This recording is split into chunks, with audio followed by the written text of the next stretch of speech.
This is the first time I'm going to be talking about this project in front of a big, diverse audience. The title, Handoffs, Delegating Functions, Impacting Values in Socio-Technical Systems. This is joint work with Helen Nissenbaum, who's a philosopher, recently moved to Cornell Tech.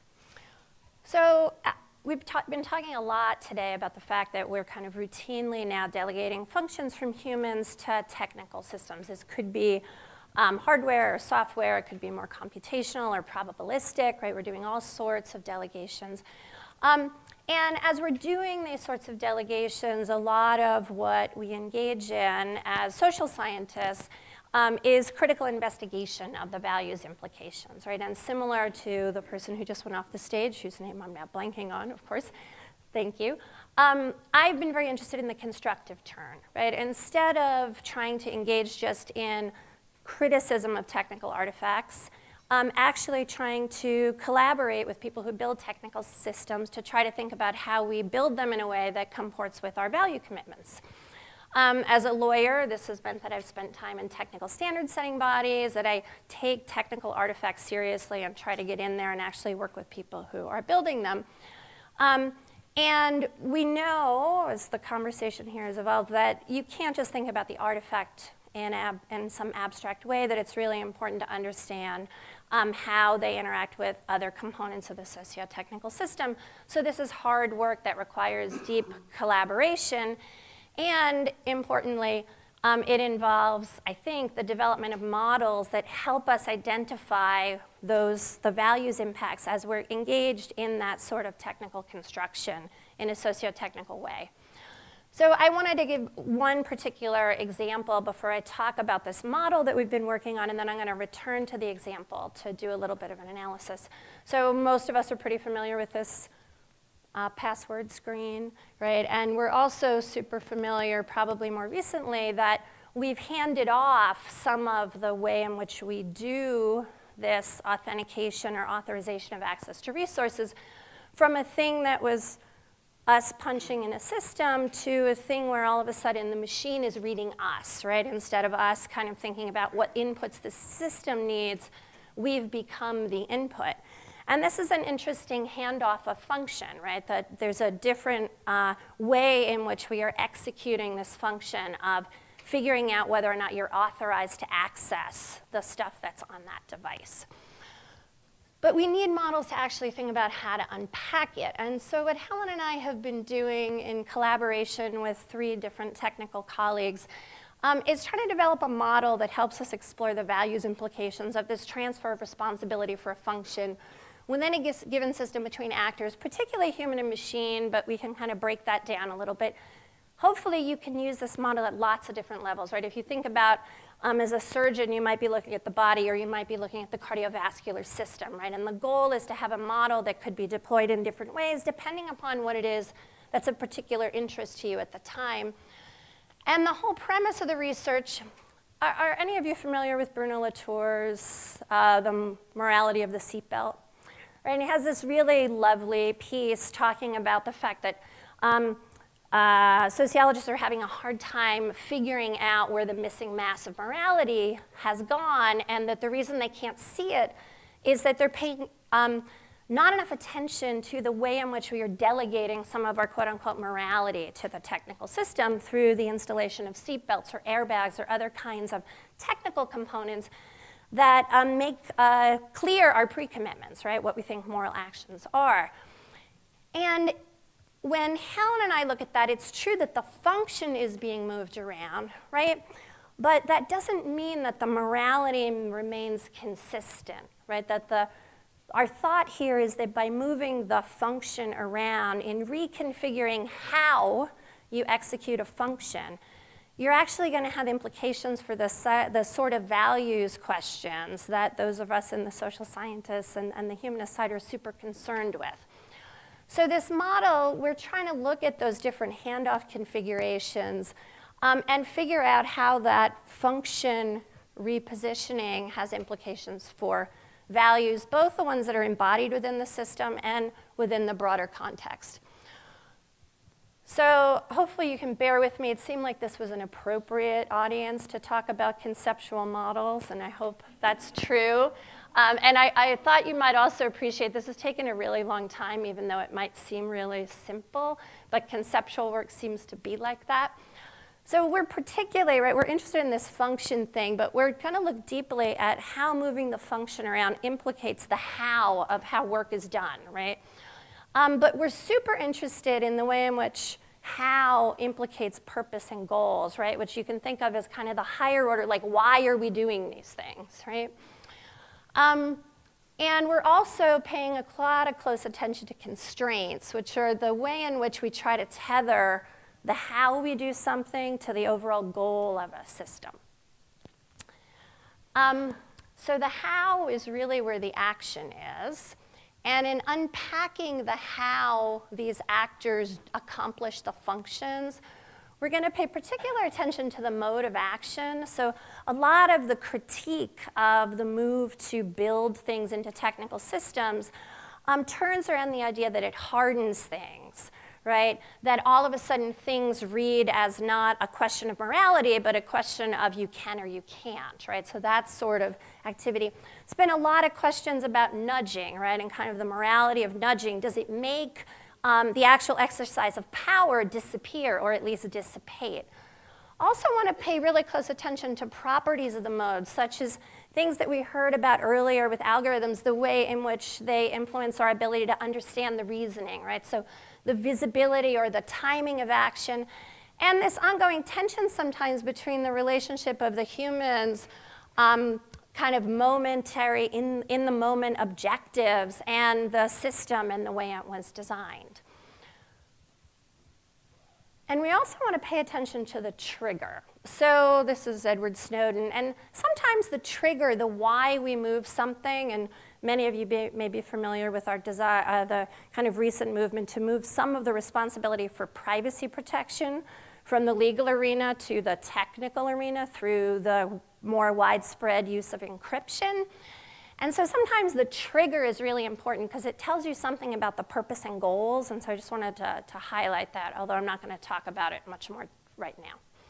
So I want to go back to this function handoff. So we have this interface which allows us to enter this set of digits. And if we think about the way in which transferring the function to this other sort of interface where we're interacting differently and tasking the machine with reading something different. And what are the kind of values that this might implicate? Well, first, it's really important to pay attention to what the function is, right? So we're controlling access to the resources and the services. In the first setting, right, the human, I select the passcode. I have to remember it, and I have to physically input it into the iOS through keys. And if we think about the mode, it's binary, right? I have to be complete and accurate. I have to remember all 6 digits, right? It's not like 5, right? I got to get all 6 of them right. It's very minimalist, right? While we know from lots of research that when I type into a keypad, the acoustic patterns or whatever can give off other information about me potentially. But for the most part, as far as I know, they're not being used when you type in your password. And this is really pretty minimalist. Did you hit the right digits on the interface? It's fixed data points, and it's transferable, right? That I often give my son my phone, and he knows the password, and so I can actually delegate authorization. And it's pretty observable to me. I actually can see that I missed the keys. So when we move to this other side with the thumbprint, the iOS is actually creating a biometric template, right? I'm making myself readable, legible to the machine in a different way. And more importantly, it actually determines what is a match, right? It is a probabilistic system. I have no idea whether or not I got all 6 digits right or I got 5 of them right. I didn't set a threshold, right? That all of a sudden kind of the agency for controlling what is secure enough is shifted between me and the machine. It is probabilistic, right? It's not this binary kind of very fixed thing. There's a lot of extra data being revealed about me beyond what we might see over here in these 6 digits that I chose. It is unique. It's not transferable, right? I cannot give my son my thumbprint without some stuff I really don't want to do. I can tell you some stories about people having done that, though. And there's diminished visibility into what it means to actually execute this function, right? That I actually don't understand the algorithm, I don't understand the biometric templates. There's a lot of things that are kind of now behind the screen. So when we think about the values analysis, one of the important things I think to understand is that in shifting the function from the touch screen to the thumbprint, we've actually moved from authorization to authentication of identity, right? So we've actually shifted the function, right? We didn't just move it or the same thing around. We're actually now doing something different. And there's some interesting implications for values. One is this agency, right? These are probabilistic systems that all of a sudden the service provider is actually at some level determining my password. And they're certainly determining kind of the strength required, right? Like the tolerance for false positives and false negatives, which might be things that are super important depending upon the sensitivity of the stuff that's on your phone. And the just kind of accuracy, like, you know, how good a match is it? And before I knew I needed to get all 6 of these letters right, and I actually don't know how good, I know it doesn't work well when I come out of the shower. Autonomy, all of a sudden I as the individual can't transfer access rights, right? That was a really interesting loss of functionality. Privacy implications, we have very different kinds of data. This new data is richer, it's irreplaceable, it's really hard to get a new thumbprint. It's unique, and it also has interesting, as somebody who comes from law initially, interesting relationships to law, right? That Fourth Amendment and Fifth Amendment law come in differently when we think about a thumbprint or compelling you to disclose some information. And then security, it depends upon what your definition of security is. Is it making sure that you can always get access to the resource, even if your fingers are wet? Or is it about making sure that it really is you, right? So depending on how you think about security. So we're doing a lot of these shifts in functions from human to technical actors. And just to bring up 2 others where we found this model to be super interesting, we can think about fake news, and you can look at the way in which the platforms are responding, and they're doing all different sorts of things, moving responsibility or kind of making finer-grained decisions about how to allocate, right? So Facebook has decided they need outside people who might read and evaluate some of the things, and they've created new drop-down menus so that you can flag, and new informational cues so that when we distribute information, it says, you know, this has been labeled as false, right? And all of these things are kind of reconfiguring the human and the technical actions around how we define what is problematic content, right? And thinking about the values implications of those things around issues of trust and accuracy and fairness and how we actually think about those is really important if we're interested in understanding which configurations are most likely to help people make good decisions about the environment, the informational environment they're living in. And in the autonomous vehicle area, I think we had a really great interaction this morning about all of the reconfigurations that are happening there and the ways in which we need models to actually think about what are the values implications, whether they're about responsibility or accountability or privacy. So the benefits that we're hoping to get out of this sort of modeling is one, you know, understanding of how moving the function around moves requirements for trust, reliance, oversight, accountability. They're themes that have come up throughout the day. Highlighting some of this slippage that might not be so visible, or at least like a little bit rearrangement around the edges of the relationship between the function and the goal or purpose due to differences in execution, right? That doing things through different actors, the ways in which they do those things may actually alter the way we saw authorization become identity authentication. Identifying the impacts on values such as privacy or autonomy, we can actually look and see, oh, right here we need to be asking some questions. And then thinking about the way in which the modes of action implicate values such as visibility and what we might do about that, right? And thinking about how to bring, for example, humans in the loop, or as some have written, society into the loop. And finally, providing a basis for comparative analysis, right? That while some of us may be designing with particular human values in mind, many of the people in the tech industry are developing things, and they would rather perhaps do better than worse.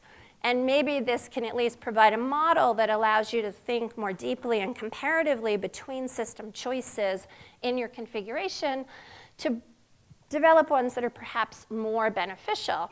And I would give you, going back to the touch ID versus thumb ID, the latest iOS, if you hit the little button 5 times, it actually reverts back to the password, right? And that has some interesting implications for your privacy when we go back to the 4th and 5th Amendment implications.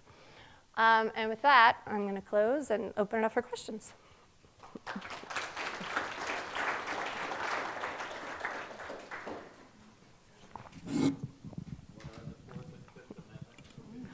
Oh. Did everyone hear that? Do you want to repeat it? He was just asking what the 4th and 5th Amendment implications. So there's not just thumbprint, but also I believe the latest iOS actually has also face recognition. Well, and so face recognition, your face is something that's publicly available, and if I don't have to get a warrant to get that from you. And there's no 5th Amendment privilege, right? Like I don't have to compel you to talk about anything. And so the difference between your thumbprint, which one you're leaving all over the place, and also it's not considered testimonial, so it can be compelled versus a password or information that you have. Yeah. No more questions? Quiet group. All right, Yeah. Iyad has one. Brave. I've always struggled when I spoke to lawyers because, Don't we all? not because I was being, having to defend myself or anything, but there's always a disconnect between the empirical findings and the normative. And, even talking to like fairly open-minded, tech-savvy legal scholars like people at the Berkman Center, there's always